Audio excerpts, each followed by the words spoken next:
तो फिल्म के शुरुआत में हम एक टीचर को देखते हैं जो कि बच्चों को डार्विन और लमार्क की थ्योरी बता रहे हैं। डार्विन की थ्योरी कहती है कि हम सब पहले जानवर ही थे और इवॉल्व होके हम ह्यूमन बीइंग्स बने। ओरिजिनली पृथ्वी पे इतने प्रजाति के पशु पक्षी या जानवर नहीं थे, बल्कि सिर्फ एक एग्जिस्टेंस था। उसी एक ऑर्गेनिज्म या सेल का म्यूटेशन हुआ जिससे कई तरह के जीव जंतु इवॉल्व हुए विद टाइम। अब ये तो थी डार्विन की थ्योरी, लेकिन लमार्क की थ्योरी कहती है कि हर एक जीव का वही बॉडी पार्ट स्ट्रॉन्ग और इवॉल्व हुआ जिसका वो इस्तेमाल किया, और जो बॉडी पार्ट्स यूज नहीं हुए वो समय के साथ गायब हो गए। जैसे मछलियां गिल्स डेवलप कर ली हैं, देन जिराफ का गर्दन लंबा होता है क्योंकि उसे ऊंचे पेड़ों से पत्ते खाने होते हैं। अब यहाँ टीचर ऐड करते हैं कि अर्थ पे फर्स्ट लाइफ फॉर्म फिशेस यानी मछलियां थी, और in general we can say कि एक्वेटिक ऑर्गेनिज्म से ही कई और कैटेगरी में इवोल्यूशन हुआ है। टीचर यहाँ मत्स्य अवतार की भी बात करते हैं। यहाँ से सीन शिफ्ट होकर रात का आता है जब टीचर अपने घर पे हैं और नैरेटर हमें कई अवतार्स के नाम बताते हैं, लाइक मत्स्य अवतार, कुर्मा अवतार, वराह अवतार, नरसिम्हा अवतार, वामना अवतार,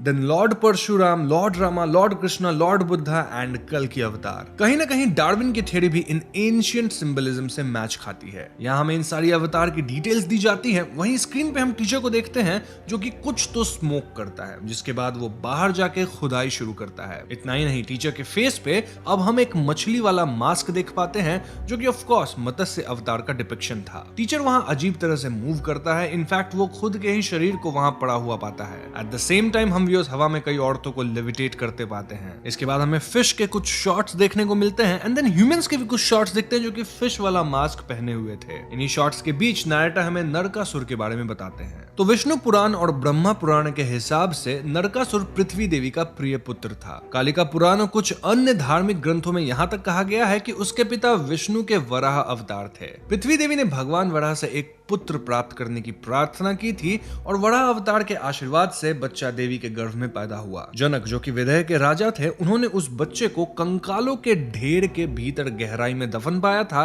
और उसे पाला। वह नरक से उगता हुआ प्रतीत हुआ, पृथ्वी को फाड़ते हुए, और इसीलिए समय के साथ नरक नाम से जाना जाने लगा। लेकिन देवी के स्नेह से भटकते हुए नरक बांसुर नामक एक राक्षस के साथ मिल गया और तब से इतिहास में उसे नरकासुर के नाम से जाना गया। अब एक प्राचीन राजा जिसकी 16,000 बेटियां भगवान विष्णु की ओर आकर्षित थी, उनके अपने पिता ने उन बेटियों को शाप दिया कि अगले जीवन में वे एक राजा की मुहमयी होंगी। उस राजा का नरकासुर के रूप में पुनर्जन्म हुआ और उसने इन 16,000 असहाय महिलाओं का अपहरण कर उन्हें अपना संगिनी बना लिया। उनकी अंतिम मुक्ति के लिए वासुदेव भगवान कृष्ण ने नरकासुर का वध किया और उन सब को कृष्ण की गोपनीय की पहचान प्रदान की गई। Now coming to the teacher, वो फिश वाले मास्क के साथ बच्चों को पढ़ा रहा होता है जब वो सर्वाइवल ऑफ द फिटेस्ट वाली थियरी पे बात करता है। इस थियरी के हिसाब से वही स्पीसीज सर्वाइव करती है जो कि खुद को स्ट्रांग रखे और सिचुएशन के साथ अडेप्ट कर सके, वरना बाकी सारी स्पीसीज समय के साथ एक्सटिंक्ट हो जाती हैं। ये थियरी ना सिर्फ एनिमल्स पे बल्कि देव और मनुष्यों पे भी लागू होती है।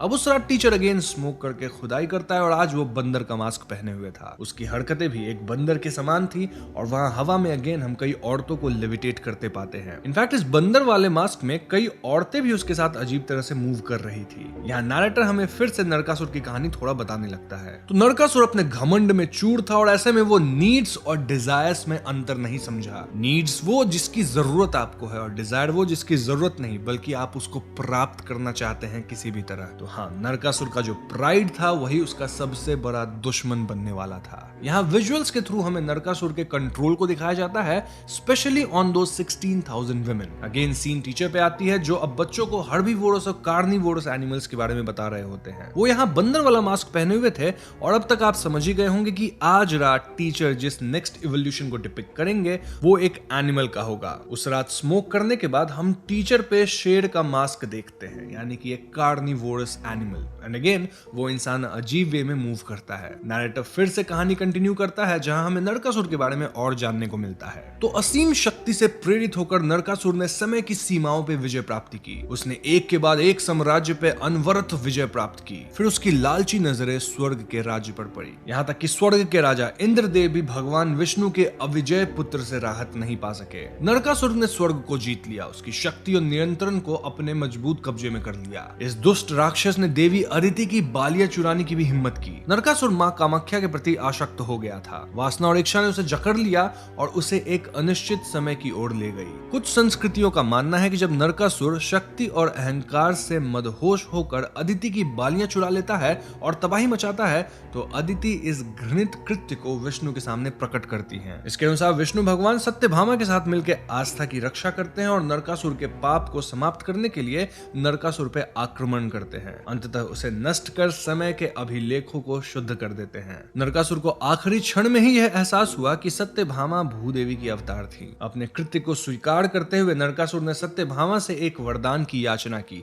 कि उसकी मृत्यु को दिवाली यानी प्रकाश का जो त्योहार होता है हमारी दीपावली, उसके रूप में मनाया जाए। तो इस प्रकार कुछ समाजों की परंपराओं के आधार पे नरकासुर की मृत्यु को खुशी और उल्लास के प्रतीक के रूप में मनाया जाता है। इस उत्सव के माध्यम से पृथ्वी माता को रोशनी से नहलाया गया है और समय के पन्नों को इसकी उज्जवल विरासत से पुनर्जीवित किया गया है। अगेन सीन टीचर पे शिफ्ट होती है जो कि बच्चों को पिग के इवोल्यूशन के बारे में बताते हैं और उस रात हम उन्हें पिग वाले मास्क में देखते हैं। सिमिलरली आगे हम एक और मास्क देखते हैं और ये सब इवोल्यूशन या फिर अलग अलग अवतार को दर्शा रहे थे। अगेन नैरेटर कुछ ऐसी बात कहते हैं, क्या यही अंत है? क्या यह अंतिम निष्कर्ष है? या क्या इसे किसी अन्य ब्रह्मांड की शुरुआत से जोड़ा जा सकता है? कल की कौन है? अगर कल की धर्म को बचाने आते हैं तो कौन सही और कौन गलत है ये कैसे पहचाना जाएगा? इस क्षेत्र में जहां आधुनिक युग का शासन है, धर्म अक्सर व्यक्तिगत या फिर सामूहिक लालच और इच्छाओं से प्रभावित होता है। तो क्या यह विकास का एक आवर्ती चक्र है, जैसे जीवन का चक्र, जन्म, विवाह, मृत्यु और पुनर्जन्म? जैसे समय का चक्र, सतयुग,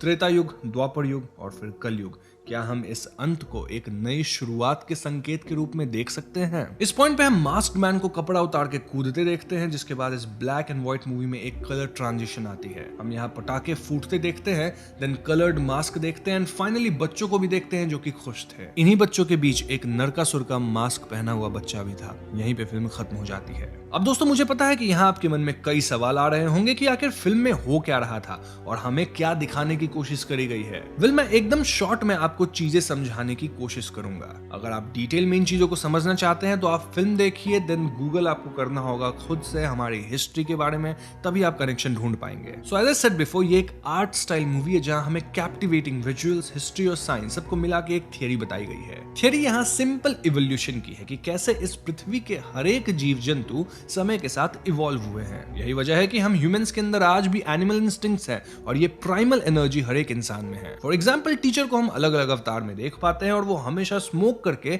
एक नए अवतार में ट्रांजिशन करता है। यहाँ स्मोकिंग एक माध्यम है जो कि दर्शाता है कि कैसे वो टीचर रियल लाइफ से एक दूसरे वर्ल्ड में काइंड ऑफ ट्रांजिशन किया है। उस वक्त पे हमेशा हम चिकन के चिल्लाने की आवाज सुनते हैं और इसके पीछे भी एक स्टोरी है जिससे ये लिंक होती है। दरअसल नरकासुर माँ कामाख्या से शादी करना चाहता था और ऐसे में माँ कामाख्या एक शर्त रखती हैं कि अगर नरकासुर एक रात में नीलाचल पर्वत के नीचे से ऊपर वाली मंदिर तक सीढ़ियां बना देगा तो वो उसका प्रस्ताव स्वीकार कर लेंगी। बस फिर क्या था, नरकासुर इसमें लग गया और वो ये काम खत्म ही कर देता। जी हाँ, वो ऑलमोस्ट सीढ़ियां बना लिया था, लेकिन तभी माँ कामाख्या एक मुर्गे को स्ट्रैंगल करके उससे आवाज निकलवा देती है। अब मुर्गे की आवाज सुनकर नरकासुर को लगता है कि वो चैलेंज हार गया क्योंकि सवेरा हो गया है, तभी तो मुर्गा बोला, जबकि समय बाकी था। और ऐसे में नरकासुर रुक गया और जैसे ही वो रुका, समय बीता और वो चैलेंज हार गया। अब आप में से कई लोग ये कहानी जानते भी होंगे और उन्हें पता होगा उन स्टेयर्स को क्या कहते हैं जो कि इनकम्प्लीट रह गया। ये मैं आपको बताऊंगा नहीं, कमेंट्स में आप मुझे जरूर बताना जिन्हें पता हो। वैसे पॉइंट है इसकी उस मुर्गे का काफी रोल था और कहीं ना कहीं फिल्म में वही चीज दर्शाई गई है। वो अंग्रेजी फिल्मों में होते हैं ना ईस्टर एग्स, तो हाँ, यहाँ वैसा ही कुछ है। Now coming to the movie, यहाँ थियरी ऑफ इवोल्यूशन को भगवान विष्णु के कई अवतार से मिलाया गया है। नाउ ऑफ कोर्स यहाँ सारे अवतार नहीं दिखाए गए हैं, लेकिन स्टिल मैं आपको ये कनेक्शन थोड़ा और एक्सप्लेन कर देता हूँ। मत्स्य अवतार जलीय प्रजातियों की उत्पत्ति की कहानी बताती है, जबकि कूर्म अवतार उभयचर जीवों की कहानी बताती है। स्थलीय जीवों का आदिम वर्णन वराह अवतार द्वारा किया गया है। नरसिंह अवतार आधे मनुष्य का वर्णन करता है, वहीं वामन अवतार संपूर्ण मनुष्य का। भगवान परशुराम अवतार शिकारी मनुष्य का, भगवान राम अवतार नैतिकता और आदर्श पुरुष का, भगवान कृष्ण अवतार सद्गुण और कूटनीति का मिश्रण, वहीं भगवान बुद्ध मुक्ति के साधक का और कल की आधुनिक आधुनिक तकनीकी रूप से संपूर्ण मनुष्य का चित्रण करता है। यह हमारी कहानी है, यह हमारे आत्मा की गहराइयों में छुपी हमारी पशुवत वास्तविकता है। अब आप यहाँ पूछ सकते हैं कि यहाँ हमें बंदर भी तो दिखाया गया है, वो कौन से अवतार से लिंक होता है? वेल, बंदर के मांस का यहाँ इसलिए यूज किया गया है ताकि ह्यूमन इवोल्यूशन को ठीक ढंग से दर्शाया जा सके। अब कहीं ना कहीं इस फिल्म में डी इवोल्यूशन की बात करी गई है, यानी कल के अवतार के आने के बाद सब कुछ नष्ट हो जाएगा और हम वापस वहीं से शुरू करेंगे। देखा जाए तो this is all a cycle जिसे फिल्म दिखाना चाहती है। फिल्म में हम कुछ औरतों को भी लेविटेट करते देख पाते हैं और ये वो 16,000 औरतों को दर्शाता है। द पॉइंट हियर इज कि अगर कोई इंसान जिंदगी में बुरा करता है तो karma will come back for him. Narakasura के साथ भी कुछ वैसा ही हुआ एंड ये जो औरतों का सीन है लेविटेट करते हुए वो उसी चीज का चित्रण है। ना फाइनल डाउट जो लोगों के मन में होगा कि नरकासुर के मरने पे दिवाली थोड़ी मनाई जाती है, उसकी तो एक अलग ही कहानी है। वेल, यू आर राइट, लेकिन गोवा में एक ऐसी बिलीफ है जिसके अनुसार नरकासुर के मौत का ही जश्न उस दिन पटाखों के साथ मनाया जाता है। इसके बारे में आप इंटरनेट पे सर्च करके थोड़ा और जान सकते हैं और फिल्म में शायद वही रेफरेंस लिया गया है और उसी टाइम फिल्म भी ब्लैक एंड व्हाइट से कलर में ट्रांजिशन करती है। फिल्म के एंड में एक बच्चा अगेन नरकासुर वाला मास्क पहने हुए था, डिपिक्टिंग कि this is all a cycle, यानी कि ये सब कुछ फिर से होगा, इवोल्यूशन फिर से होगी, अवतार फिर से आएंगे, कलयुग आएगा, सतयुग आएगा, त्रेता युग, द्वापर युग, क्योंकि the end is the new beginning.